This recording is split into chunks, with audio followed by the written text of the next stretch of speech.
Alright guys, it's Chatterbox Reviews, coming at you guys with my review for Killing Eve Season 2, Episode 4.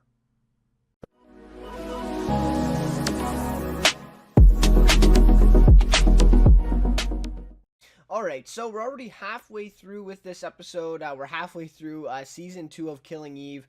It's gone by really fast, right? It definitely feels like it with only 8 episodes in these seasons.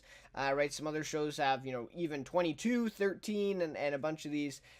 10, I guess, is pretty common. But, yeah, so we're getting 8 episodes a season, which I'm okay with. And, we're halfway through already. So, anyways, this episode, a little bit of a change of pace then from last week's. But I think that was to be expected. Last week's episode it blew me away, at least. And I've seen a lot of other people feel the same way about it.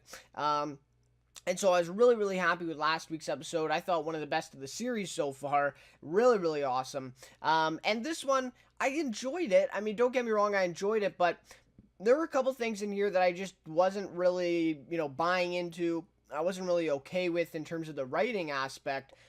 But other than those, couple little things, I thought this episode was very good in what it was trying to do with a little bit of a slower pace and kind of setting up a lot of things for the second half of the season, which, a lot of things happen in this episode, that are going to have a really big impact going forward, especially with this ghost girl, as we see, as this episode is the most, by far, development, for this new character that we're, getting introduced to, for the rest of the season. So, anyways, I will go over a recap and, then get to my favorite character, rating, and overall thoughts of the episode then. And, of course, I'd love to hear your guys' thoughts of this episode. What do you think of it? How does it compare to last week's for you? And how do you feel about last week's episode as well? And how are you feeling about Season 2 as well? I'd love to get your thoughts on that, maybe comparing to Season 1 even. And, of course, the writing, the show-running change, in between seasons here. So I'd love to hear your guys' thoughts as well. And if you enjoy the review, please leave a like and consider subscribing to the channel. Would really appreciate that as well. So, anyways, let's get into the recap here of the episode without any further ado. So we start off here by Eve is now focusing on the ghost girl. And that's the way I'll refer to her because we still don't have her name. I believe we may have gotten her name in the last scene, but I don't think I at least didn't write down her name at least. So I'm just going to refer to her as the ghost girl as they do in the episode. So she's focusing now on the ghost girl, right? She figures out that Alistair Peel's death was connected to the death of his godson, who's the one we saw in episode 2, I believe. The man who was in his office and got poisoned in his coffee, right, by the cleaning lady. And so it turns out that was Alistair Peel's godson, and the cleaning lady, is the ghost girl, right? And, I'm sure that we kind of pieced that together before, but this is kind of just, confirmation of that, or confirming, maybe that prediction or that theory, if you will. So anyways, so his godson, his ex-girlfriend, and former employee have all been killed within this, relatively close time span. And they've all, of course, been made to look like natural deaths, right?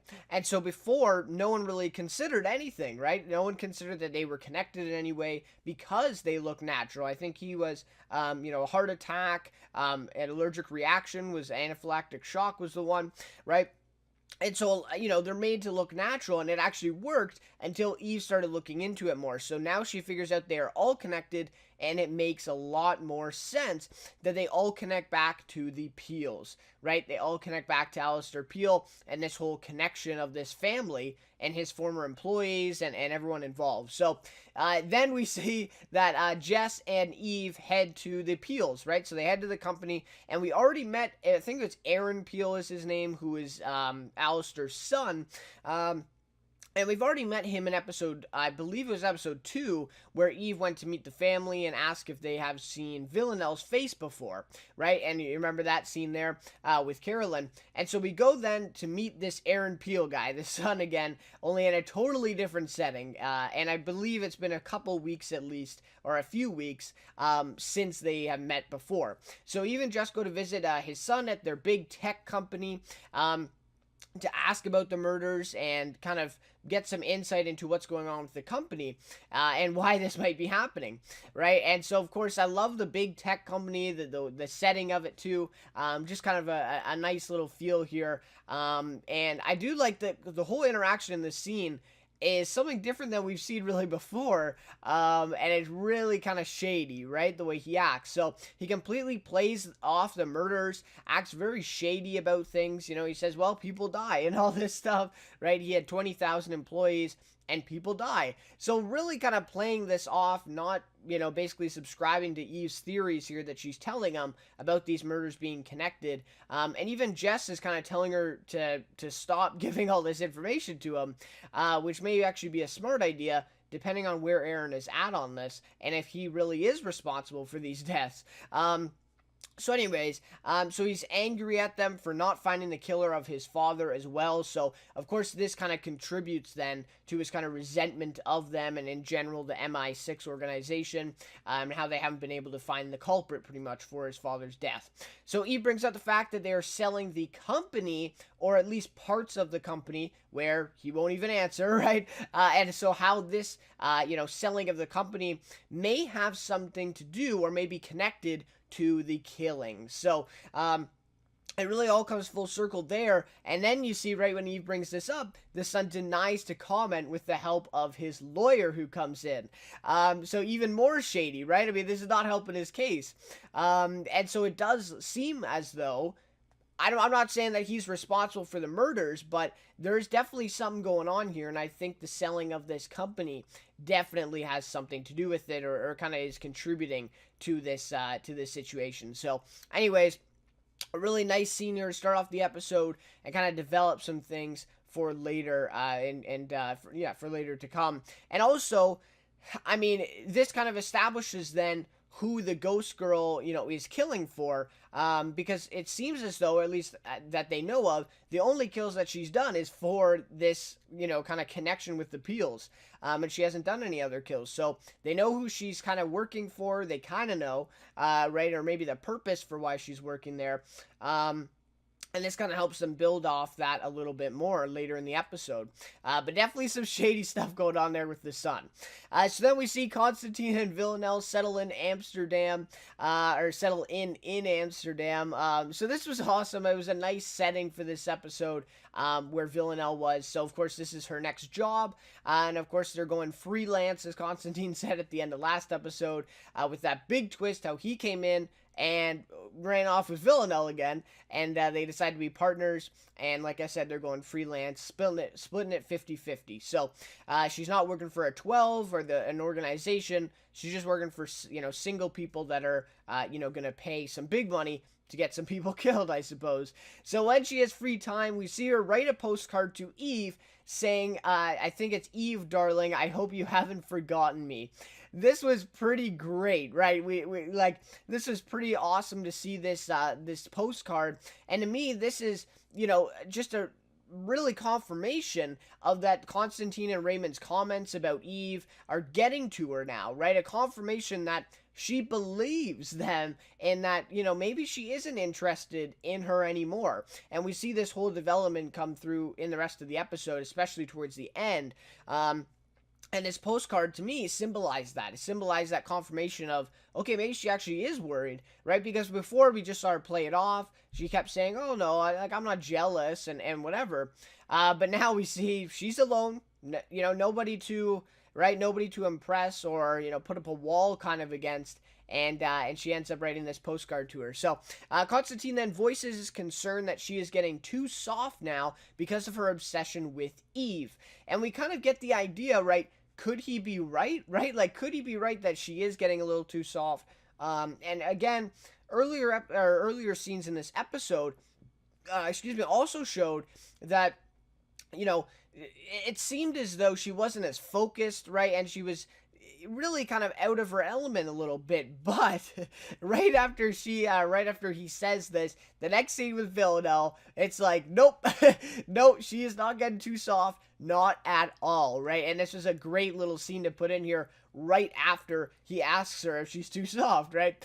So we see her complete the kill of a man in a very public setting, who ends up, it's in front of his wife, who I assume paid the Constantine and her to kill him because she ended up showing up like just on time. So I think that was a confirmation that she was the one responsible in getting him killed, probably because of his adultery with this kind of strip strip club scene, I guess, or getting with these kind of hookers, if you will, behind her back or something like that. Anyway, so she, I guess, pays them, and so the wife comes and watches, along with other people, through the glass, right? And so he's kind of in this window, if you will, and Villanelle ties him up right by the legs, and by the, gives him handcuffs as well. And we see this with a lot of her victims, not all, but some of the victims where she does this as well.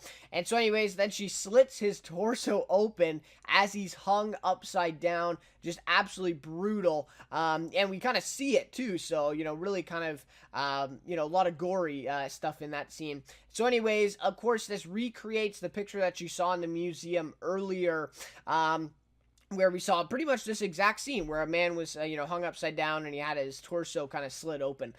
So really kind of good parallel. And also, that is the picture that is sent on the postcard to Eve. So right away, when Eve receives that postcard, she'll figure out, right, that was Villanelle who did it in Amsterdam. So a really great connection there. And we see that scene earlier, right, where Villanelle goes to the museum and Constantine sees the picture. It just seems like a throwaway scene at the time, but then it all connects back. And that's another thing that I love about the show and the writing, right? So, and I will say, no dialogue from Villanelle whatsoever in this scene, and we don't even see her face because she's wearing that kind of pig mask and the dress and everything, kind of in costume.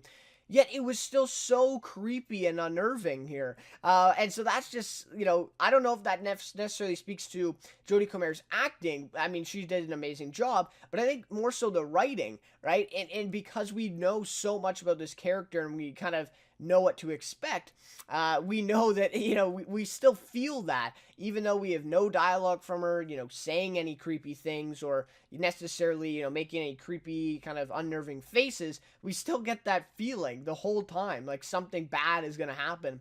And again, I think that just speaks to the writing, but also a little bit, right, with Jodie Comer's performance, which is flawless as always. So then, shortly after this scene, Eve and Jess go to discover that Alistair's secretary is now found dead in her hotel room. So it is now, right then is seen as a heart attack, which again, another quiet, natural-looking death without any blood or mess, right? So we know for sure it's not Villanelle, that's for sure. So Eve convinced it was the ghost girl once again, and we see her then arrive at the room with cleaning supplies just a few minutes earlier in the episode.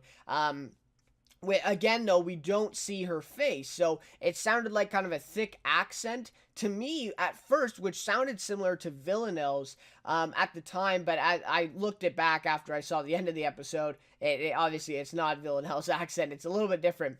But to me, right away, I thought they were kind of trying to make that comparison to Villanelle. But anyway, so we don't see her face, of course, but of course now at the end of the episode, we do.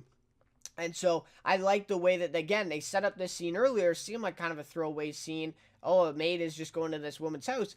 And then they connect it back and it ends up being the secretary who's dead, right? So I did like this line where Jess calls her the first considerate assassin. Whereas, she didn't want to make a big mess. She didn't want any blood. I believe she put something in her mustache cream or something, and she inhaled it and then died. So very interesting here again. And another point is like, okay, that's definitely not Villanelle, right? Because she is not a considerate assassin for sure. So then we see later, Carolyn goes through Eve's mail, and it seems like this is a usual practice, although maybe it just started because Eve, went behind her back just recently, and so now she's checking her mail and making sure that she's not up to anything with Villanelle. But anyways, she checks the mail and, of course, finds this postcard from Villanelle written to Eve, which, again, as I said, we see at the beginning of the episode. So she knows what's going on, right? Carolyn figures it out very quickly, and she knows exactly what's going on with Villanelle and Eve, and more so Villanelle, right? And what she's trying to get Eve to do.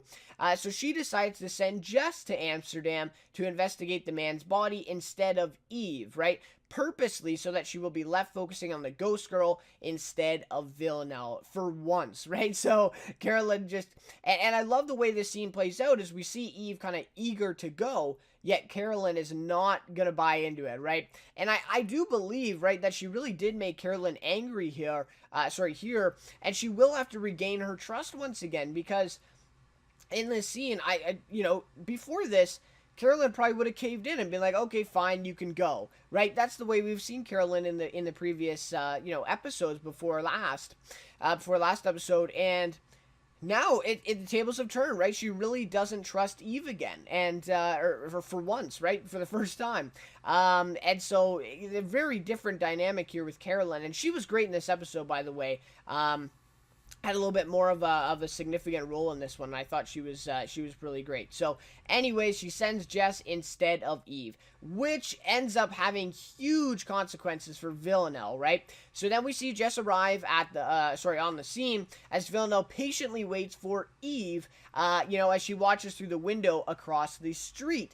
So, the whole thing, and I didn't even think about this at the time, like, oh, Carolyn's making Eve stay, so she won't see Villanelle there. But it was really even more so a Villanelle feeling,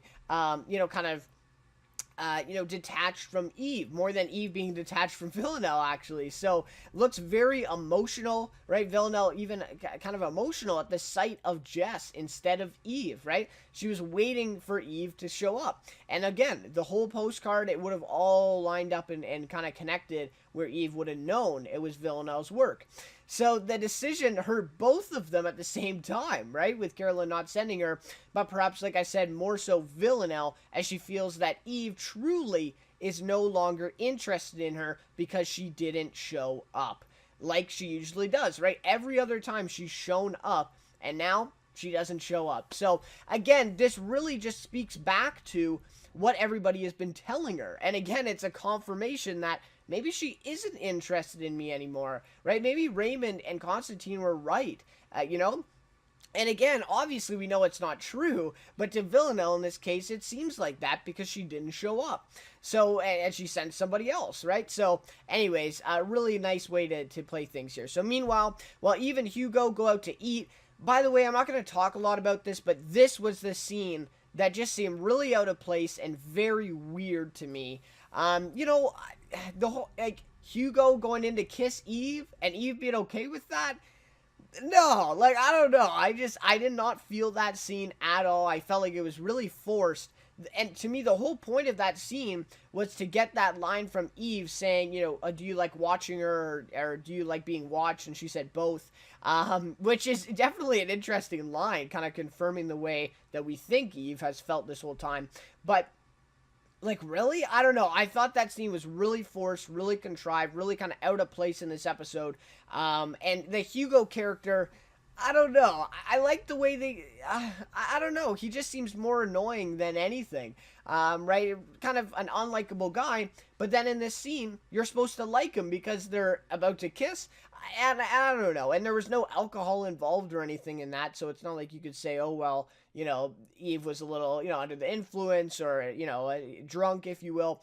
None of that. So anyways, again, I don't want to talk about it a lot, but that just really felt out of place for me. But I'd love to hear your guys' thoughts if you feel differently. So Kenny finds the ghost girl as they're out for dinner, which, by the way, dinner is at a fast food place. Really kind of funny. But anyways, so thanks to a computer search of non-white women who are past nurses/doctors over the age of 35, Eve finds out these categories after discovering the killer's knowledge of drugs. So she finds a similarity in each of these killings where the killer was able to use these certain drugs and obviously knew their effects in order to make it look natural and hard to detect, right? And so she figures out this stuff. She puts together this kind of profile of what she thinks this the ghost girl or the ghost killer is, and Kenny's able to find somebody. So Eve goes to meet her at her children's schoolyard, who she's dropping off. So this was really an awesome scene where it starts out as, this is just a random woman on her way into the school to confront this girl, but it ends up this is the woman who's the killer. And again, I feel like this was so good because it was kind of symbolizing the fact that nobody thinks this woman would be the ghost killer, would be this assassin. Because she just seems normal. She's dropping her kids off at school. And so I really like the way that they did this with Eve kind of stumbling upon her, it looked like, but of course Eve knew the whole time that was her. So Eve confronts her, and she's Asian, so that kind of confirms the fact, maybe that accent that we heard a little bit earlier on as well. but I believe she thought at first that it was Latino or Latina that was that was the one doing it. I thought that they brought that up, so I don't know. We don't obviously know her background, but by judging, just by what we've seen of her in this episode, it seemed like she was Asian. Then if you go back, it sounded like a similar accent. So, anyways, so she turns and has a laser pointed right at her head. Eve tells her it'll be easier to come with her, or she can get shot right there in front of her kids. So it's pretty awesome stuff. And, again, kind of an underwhelming takedown, but again, I feel like the symbolization of it was more important in saying, wow, like this girl was killing all these people, and it was just such an easy takedown because Eve was finally able to realize who she was, and she wasn't just a random person anymore like everybody sees her as. So to me, I felt like that was very effective. But anyways, so as a result of Eve not showing up, we see this kind of sequence with Villanelle kind of broken actually and feeling down on herself, maybe even a little bit depressed because Eve hasn't shown up. So she's walking on the street and she decides to take drugs from a man on the side of the street. Never a good idea. Like, never a good idea at all, right? For anyone, let alone Villanelle, who is, obviously not in the quite right kind of state of mind here, right? So anyways, so once she's at a bar on the drugs, we see her almost choke a girl to death as she butts in line for the bathroom, right? And so we just see this kind of rage, I guess, or anger kind of come out of this feeling for Villanelle in this scene. And of course, the girl, she butts in line, but of course, she doesn't deserve to be choked out. And Villanelle isn't really that type of person. I mean, she does things. We see her in the episode that she trips the woman that was walking by in the restaurant or whatever. But she doesn't, go out and just randomly kill someone, usually, right? And so we obviously see that this rage, this anger is obviously from Eve. And the drugs also have something to do with that as well, kind of, clouding her judgment. So Constantine comes in out of nowhere and stops her and carries her out. It was pretty awesome stuff there, carries her out, and she's like yelling at him and everything. So anyways, the girl is saved. So we see she wakes up the next morning feeling the effects of the drugs, obviously, a little bit of a hangover perhaps, and sees Constantine sleeping on the floor. This was the best kind of comedic moment of the episode. We just hear Constantine snoring so loudly, right?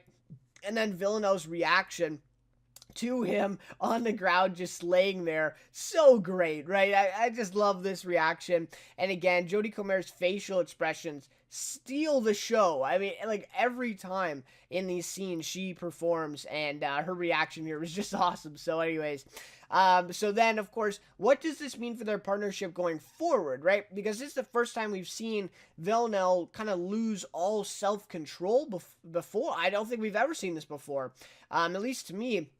And so, yeah, like, we haven't seen her on drugs before, I don't think, right? I think we've maybe seen her drunk one time in season 1, but we haven't really seen her, being, kind of willing to lose all self-control before. So this is something different that we haven't seen, really kind of going with the trend of this whole season for Villanelle. So maybe she's not soft, as Constantine had said, but perhaps more vulnerable. And I think that's what we've seen throughout this whole season, for sure. So then as we end, one of the best scenes of the episode here, we see a parallel between Eve in the deposition room, preparing for the ghost girl, looking at herself in the mirror, and we see her being confident and focused, right? Becoming kind of serious. And just within these facial expressions, again, no dialogue from Sandra Oh here, but the acting is so great that we are able to sense that feeling. And of course, the writing for the character is so great that we're able to kind of pick up on what's going on. So again, really kind of gaining confidence, being focused in this room, pulling her hair back, right? We see this kind of thing. And then Villanelle, a total opposite. So again, the parallels between Eve and Villanelle, we saw this at the end of episode 1 in season 2 and throughout season 1. So great. I mean, these are really awesome and really well done. So we see Villanelle then in her hotel room looking at herself in the mirror, and she cries. Right? She cries real tears. And, obviously we've seen her cry before, but it's always been fake. and it's like, what? Right? She's actually crying for real. So this was crazy to me, really crazy. And then you can see her at the end smiling, as if this is the first time she's been able to cry for real, right? And she's kind of happily shocked, right, about that, right? Really awesome. Again, the acting here was awesome from Jodie Comer with just these facial reactions to this, and her crying in this scene. Just crazy stuff here that we see her cry for real. So we know that this Eve thing has definitely gotten to her. And but again, we see her kind of smile too, so it's not like she's kind of just totally depressed and down. She actually is, somewhat excited or looking forward to this and what this actually means for her. So again, amazing acting by both actresses here, which have really kind of guided the show, of course, so far. So something about Eve has got to her now for sure, and that's totally confirmed at this point. So then we see Eve really is not interested in her, or at least for right now in this moment. She's focused, she's confident on this ghost girl in this deposition, and then we see the door opens to the deposition room, and the episode ends. So we don't see any of the deposition, though in the preview for next week's episode, we do see that the ghost girl comes in the room, and her and Eve are going to be talking. So really awesome stuff here to end off the episode. Alright, so in terms of rating for this episode, I'm going to give this a 4.5 out of 5. So once again, a slower paced episode, very comparable to episode 1 and 2. But again, as I said, it's to be expected coming off last week's really change of pace, kind of a very different episode in pacing. And I do find it actually really interesting that Emerald Fennell, or I think Fennell, I think that's how you pronounce it, the new showrunner this season, has written all these first 4 episodes, where Phoebe Waller-Bridge only wrote, I believe, 4 episodes in the entirety of season 1, and she definitely did not write the first 4 episodes. So I'm wondering if Emerald Fennell or Fennell is writing every single episode this season. And I do find it interesting that she also wrote last week's. So it really does, I think that means to me that the show really did want to change the pace up for last episode and really kind of wanted to go all out with that one. Because, if it's the same, if it was different writers, I would understand it, right? They're kind of coming from a different point. They want to, do something different with the episode and these characters. But since it's the same writer, right, I and the showrunners involved, I think that speaks even more to how well done last episode was. So really great stuff. But again, right, to be expected, right? A little bit of a slower pace, and it's setting up a lot of things for the second half, right? So it's more setup in this one and development rather than things actually happening, although kind of a huge breakthrough in Villanelle's development in this episode for sure. So I will say I enjoyed Villanelle's story better in this one. I feel as though it's more fleshed out than Eve's story in this episode. A couple of the scenes, like I said, Eve and Hugo, and then that Eve and Nico scene, that just, I didn't love that scene. It's like you're bringing up Nico again. Okay, you're kind of bringing him to the forefront. They've been doing a better job of that, but they never really address anything in that scene. Nico's just, again, voicing his concern with Eve, and Eve doesn't really do anything about it. She just walks away. And again, we've seen this constantly about this relationship. And so to me, just a little bit of a lackluster scene there for sure. But again, Villanelle's development in this episode was awesome. So really great stuff there. So I will say, just in general, we're halfway through this season, right? And I can tell the writing deficiencies in this season compared to last. And it's just an observation I've had from the first 4 episodes, and to me, mainly with the originality and uniqueness to the story. And that's the difference between season 1 and season 2, at least so far for me. And I'm not saying that there's no originality or uniqueness to season 2. Not at all, because there are some really great elements so far. But to me, in season 1, what they did so well, obviously just the female cast and 2 great actresses leading a show. I mean, that's unheard of really before this show. Maybe there's some other shows out there, but the main thing they did was there were no cliches. There were no kind of these, spy drama tropes that every other show uses, right? Spy dramas is not a new thing, right? But if you're going to have a female, assassin psychopath character, you're going to have 2 lead actresses, and, definitely unique storylines, no cliches, no kind of tropes. It was awesome, right? But this season, it seems as though they're kind of falling back on those a little bit more. And to me, that kind of brings down the season so far in terms of writing for me. But everything else has really been consistent. The quality, the acting, of course, has been there. I think Jodie Comer is on a whole nother level this season, if that's even possible. And if she doesn't get an Emmy nomination, I don't know what's wrong. Sandra is obviously good too, but crazy stuff. But anyways, so favorite character for this one, end things off. It's gotta be Villanelle, played by Jodie Comer. Like I said, amazing acting by Jodie Comer. Like I just said, another level this season, I think for sure. Villanelle, of course, we see she is now affected by Eve, and we're going to see how she, reacts to this, and how far she's willing to go to get back to Eve, and, figure out if she really is not interested in her anymore. I do believe in the preview that we see Villanelle going back to London. I could be wrong, but I think that is what I saw. So, we'll have to see next episode if she tries to go back to London and meet with Eve again, or at least have somewhat of a run-in with her, and we'll see. I don't know. This is awesome stuff, but yeah, really great development for Villanelle in this episode, and I really enjoyed that story throughout the episode. So anyways, guys, that'll just about do it for my review for Killing Eve this week.